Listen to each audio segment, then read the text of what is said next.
Hello everyone, Anmol here, your guide to the intriguing world of history.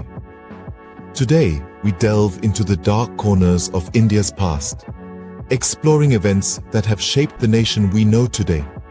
History, while often romanticized, is not without its shadows. It's these shadows that give depth to our understanding of the present and influence our future. So, buckle up as we journey back in time to unravel some of the darkest chapters of Indian history.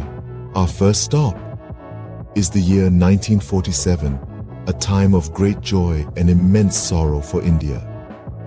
Picture this. It's the mid-20th century. India has just achieved independence from over 2 centuries of British rule. But with this newfound freedom comes a painful decision: the Partition of India and the creation of a new state, Pakistan. A division based on religious lines, a move that would forever alter the subcontinent's history. The British, in their haste to hand it over the task of drawing the new borders to a British lawyer, Sir Cyril Radcliffe. He had never visited India before and had only 5 weeks to complete the task. The result was a hastily drawn line that divided communities, families, and friends overnight. As soon as the lines were drawn, chaos ensued. The partition triggered one of the largest mass migrations in human history. Hindus and Sikhs from the newly formed Pakistan moved towards India, while Muslims in India moved towards Pakistan. Unprepared for the scale of the movement, the governments could do little to prevent the violence that followed. The migration was marred by horrific violence. Neighbors turned against neighbors, friends against friends. It's estimated that up to 2 million people lost their lives, while over 10 million were displaced from their homes. Women in particular bore the brunt of the violence, with countless cases of sexual violence reported. The train journeys between the two countries were especially harrowing. Trains arrived at their destinations filled with the bodies of those who had been killed en route. These ghost trains became a grim symbol of the violence and hatred that the partition had ignited. In the midst of all this, both India and Pakistan were struggling to establish their identities as independent nations. The partition had left deep wounds, and the bitterness and resentment fueled conflicts that persist to this day. The Partition of India is a poignant part of its history. It speaks of a time when joy was overshadowed by sorrow, when newfound freedom came a heavy price. The echoes of this painful past can still be heard today. The scars of this event are still visible, a dark reminder of a painful past. Fast forward to 1975, a year that saw a significant dent in India's democratic structure. This was the year when India, a country that had always prided itself on its democratic values, found itself in the grip of an emergency period. The person at the helm of this decision was none other than the then Prime Minister Indira Gandhi. This period, which spanned 21 months, from June 1975 to March 1977, was characterized by a suspension of civil liberties and a curtailment of the fundamental rights of citizens. The constitution, which was meant to be a safeguard for the people, was amended to suit the needs of the ruling party. But why did this happen? Well, it was an extreme response to what was perceived as a threat to the internal security of the country. The Allahabad High Court had found Prime Minister Indira Gandhi guilty of electoral malpractices. Instead of stepping down, she declared a state of emergency, giving her the power to rule by decree, thereby suspending elections and curbing civil rights. During this period, the press was censored, opposition leaders were jailed, and protests were brutally suppressed. The Maintenance of Internal Security Act was used to arrest and detain individuals without trial. One of the most controversial aspects of the emergency was the implementation of a forced sterilization program.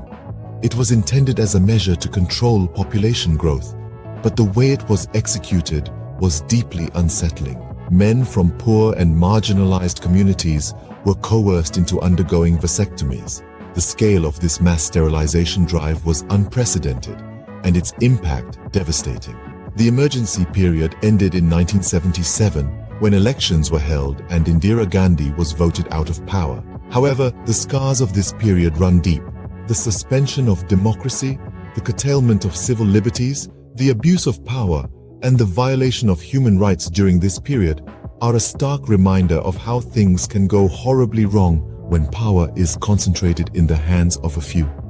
The emergency period remains a dark blotch on India's democratic fabric. 1984 brought another wave of darkness with it, the Anti-Sikh Riots. This year would forever be etched in the annals of India's history as a period of profound sorrow and anguish.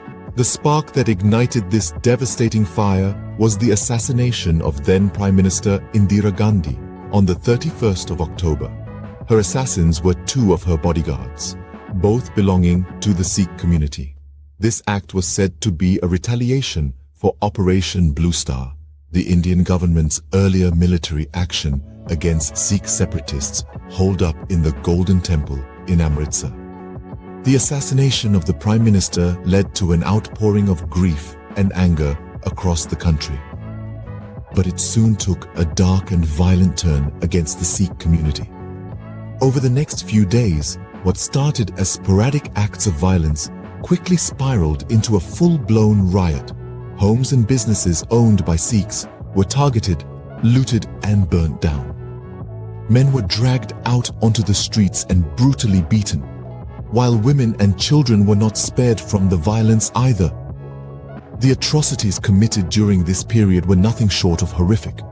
Thousands of Sikhs lost their lives, their properties destroyed, their dignity violated. Reports of police inaction and complicity added another layer of tragedy to the already grim situation. The flames of this riot took several days to douse, but the scars it left on the Sikh community and the nation's psyche are still visible today. The aftermath of the riots saw numerous investigations, trials, and commissions set up to bring the perpetrators to justice. However, despite these efforts, many victims and their families continue to wait for justice. The wheels of justice turn slowly, and in the case of the anti-Sikh riots, they seem to be moving at a glacial pace.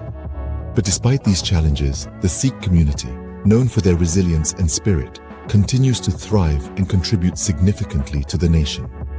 Yet, the memories of those dark days serve as a grim reminder of the potential for humanity to lose its way. The quest for justice continues even decades after this horrific event. Our last stop is 1992, a year that saw the seeds of communal discord being sown. In the heart of Ayodhya, a city steeped in mythology and revered as the birthplace of Lord Rama, stood the Babri Masjid. This mosque, dating back to the 16th century, became the epicenter of a religious and political storm that would rock the very foundations of India's secular identity. In the early 90s, tensions began to rise over the disputed site. Hindu nationalists claimed that the mosque was built over a sacred temple, marking the birthplace of Lord Rama. This claim became the rallying cry for a movement that sought to reclaim the land and build a grand temple in its place. On December 6, 1992, despite court orders and government assurances, a large gathering of Kasavaks, or volunteers, descended upon the site. The crowd, fueled by religious fervor and political instigation, demolished the Babri Masjid. This act of defiance and destruction sent shockwaves through the nation, sparking widespread communal riots that claimed over 2,000 lives. The demolition of the Babri Masjid was not just an act of physical destruction.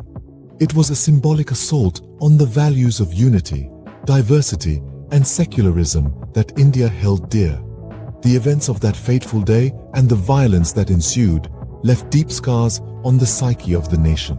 In the aftermath, the incident became a political tool manipulated by various factions to garner support and inflame passions. It triggered a wave of religious polarization that continues to influence India's political discourse even today.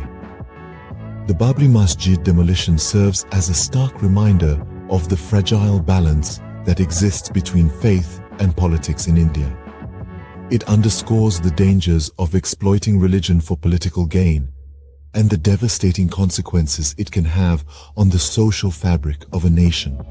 The echoes of this event continue to reverberate, shaping India's socio-political landscape. These were some of the darkest events in India's history, In our journey today, we've traversed through time, unraveling the shrouded parts of India's past. We began with the Partition of India, a time of great upheaval and suffering that tore the fabric of a nation and left an indelible mark on millions of lives. The sheer magnitude of the human tragedy was immeasurable, making it a significant dark chapter.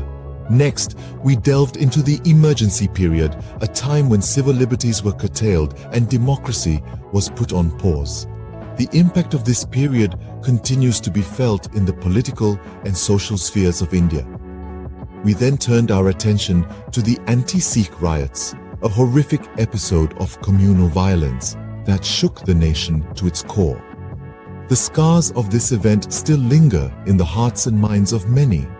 Lastly, we discussed the Babri Masjid demolition, an event that not only marred the secular fabric of India but also triggered a series of devastating communal clashes. Each of these events has left an indelible mark on India's history, influencing its present and shaping its future. They serve as stark reminders of the times when the nation strayed from its path of unity, peace, and progress. As we move forward, it's critical to remember these events so that history does not repeat itself. This is Anmol signing off. Until next time, keep exploring and keep learning. If you enjoyed the video, please like, share, and subscribe for more intriguing insights into India's past.